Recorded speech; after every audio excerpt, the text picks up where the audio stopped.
Voices to Hear. Hello, welcome to Voices to Hear. I'm Sophia. And I'm Maike. Today we're here to discover the world of fiber arts and leading a crocheting business. Joining us for this episode is Aleks, the young fiber artist behind Pixie Crochet Skopje. She built the business herself and sells mostly crochet items. Hello, Aleks. Hi. So, how did you get into crocheting and what is your favorite pattern or stitch?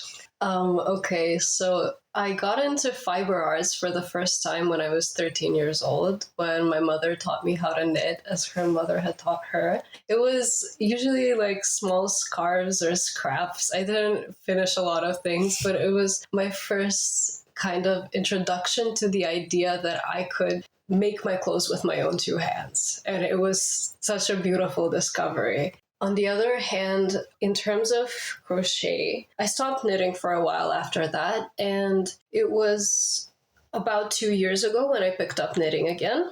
And my friend offhandedly mentioned, oh, could you, quote unquote, knit me a leaf sprout?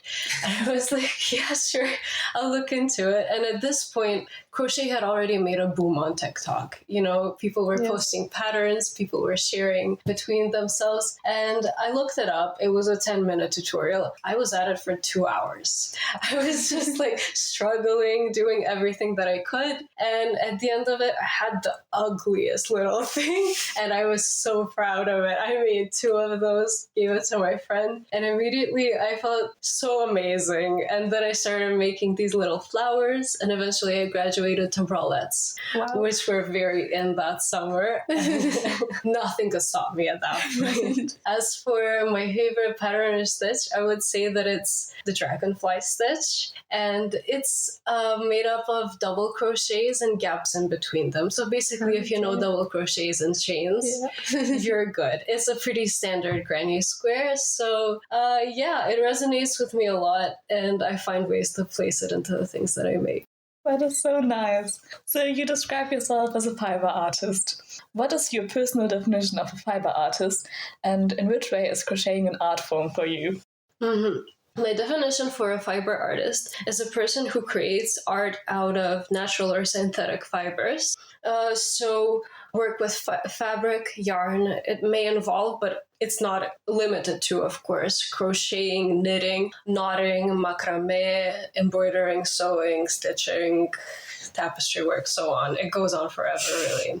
The most important part for me is the manual labor, because I feel like it's central to the work's significance. And every stitch is meticulously and very deliberately placed in this work so it would suit the vision of the creator. So in those terms, fiber art is an art form to me. And the definitions I've come across are mostly that fiber art is an art because it prioritizes the aesthetics over the utilitarian parts of the object. However, I find that those two are not mutually exclusive. For me, anything as small as like a colorful oven mitt that somebody accessorized can be considered fiber art. And so crocheting has a deep historical, feminist, and intergenerational significance. How do you feel about being part of this legacy as a young fiber artist?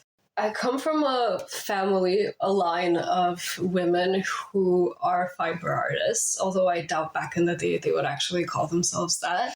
I think that it was back in the day, my grandmothers and my great-great-grandmothers would create these pieces out of necessity more than aesthetics, though even if you look at like ethnic Macedonian garbs from earlier on, even in the lower classes when they wouldn't create them with such like lavish coins and belts and everything, even the simplest ones have small details like stitchings and embroidery on the sleeves. And I think it is in its own way such an art form, and it has been carried through. It's fascinating that so much art is literally right in front of us every day and we don't see it.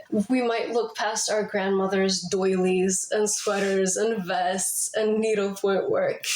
But if we just like pay a little bit of attention to it, we might just notice that hours of labor and love have been poured into something so intricate.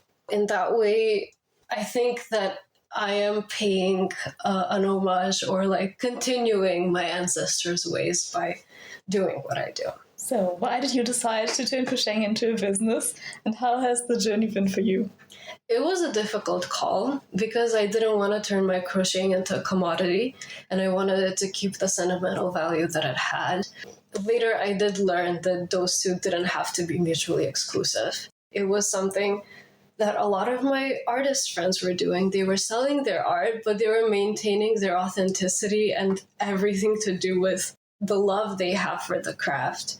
So when I felt steady enough in my work, plenty of my friends were already encouraging me to start my business, do something with what I was creating.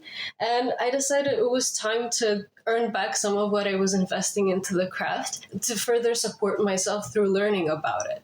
And that's how Pixie Crochet was born. It started so small, but it's attracted a lot of people. And I'm eternally grateful to everybody who has supported me so far. Like, I still remember my first bazaar and my first customer. Shout out Michaela, love that girl. Yeah, that's basically how it started. And I'm really happy with how it's going so far. Yeah, it sounds really, really good and inspiring. So what are some of the different tasks involved in like running Pixie Crochet, and how do you balance it? Because you're also studying, so how do you find the time for it? Mm-hmm. It's definitely challenging because it takes a lot to run a business. It takes not only for me to crochet the items, but also do customer communication, delivery, and most important of all, according to me, marketing and brand image are so important. Knowing my target audience and how to market myself and what I stand for with what I'm creating. So it's been a learning experience, but my priority is always my academic success. And so Pixie Crochet is something that I do in my free time. However, I do get like these windows and gaps even when I'm really busy. For example, for seasonal bazaars, they have like these themes. This Valentine's, they had a bazaar, and I was so happy to be making anatomic hearts, little teddy bears, bellflowers, roses, and all of that.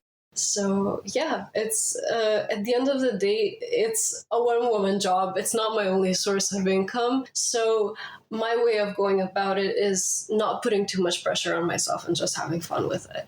That sounds really well balanced. Thank you.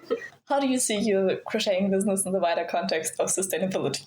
I make most of my pieces out of naturally sourced fibers, which means they're made out of cotton, wool, mohair, or some kind of blend that contains these. And even if there's a synthetic fiber, I always try to check the percentage and the ratio because I want my clothes to be light, breathable, and most of all, wearable. I mean, I strive to make clothes that last, and not only a season. I want to make clothes that can be worn for years, exchanged, gifted, and loved. I mean, I strive to contribute to a more sustainable future where fashion isn't disposable, but cherished, reused, and kept out of landfills.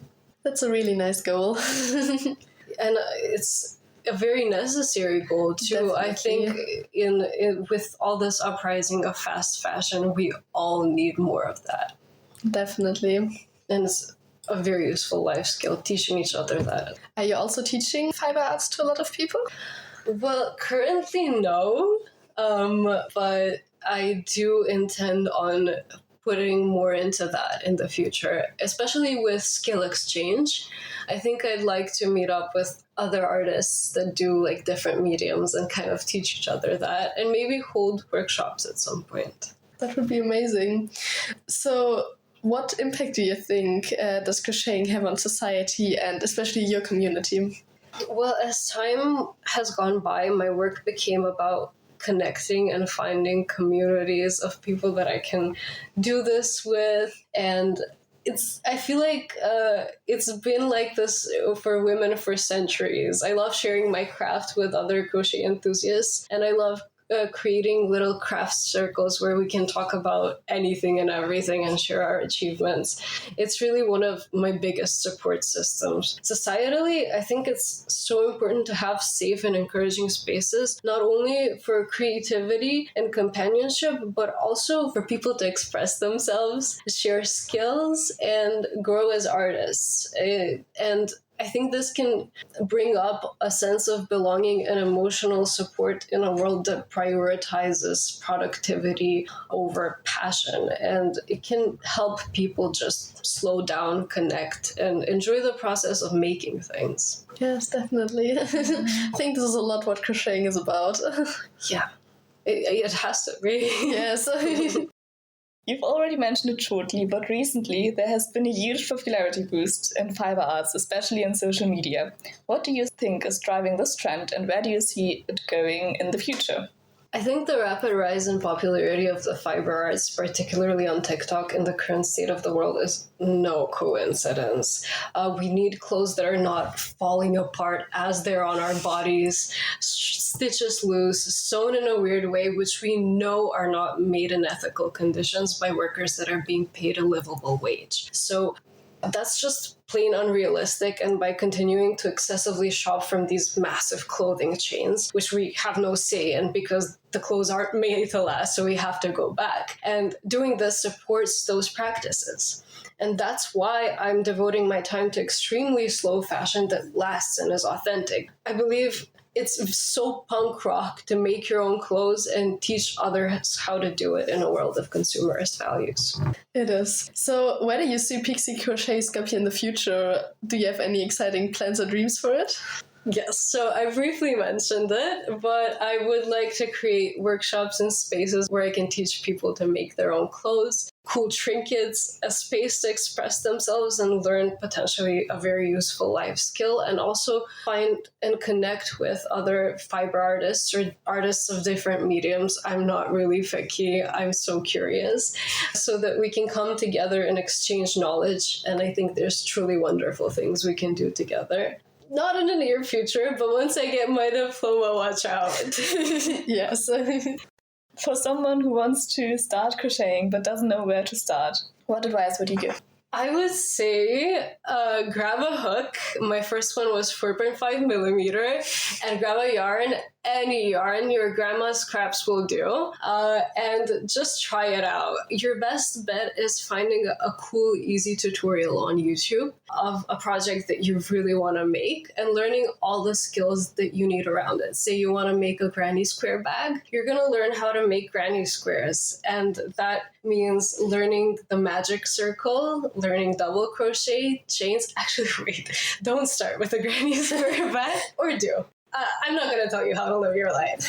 But my idea is that start with something that's relatively easy so that you don't burn yourself out from the very start. It might be painstaking, but it's so worth it once you get that first leaf sprout. And it will bring you also such immense joy to bring something to life. Yeah, so now we know how to start crocheting. Although we both already know, but for you, you can start crocheting now. So thank you, Aleks, for all your answers and your time. Thank you, everyone, for listening. We hope you, our listeners, learned something new today about fiber art and running a business. So hopefully this podcast encourages you to try out fiber arts like crocheting or build your own business. So maybe we'll have this podcast in a few years with you. But in the meantime, see you at the next Voices to Your podcast episode. And don't forget to visit the Pixie Crochet Skopje Instagram. Voices to Hear.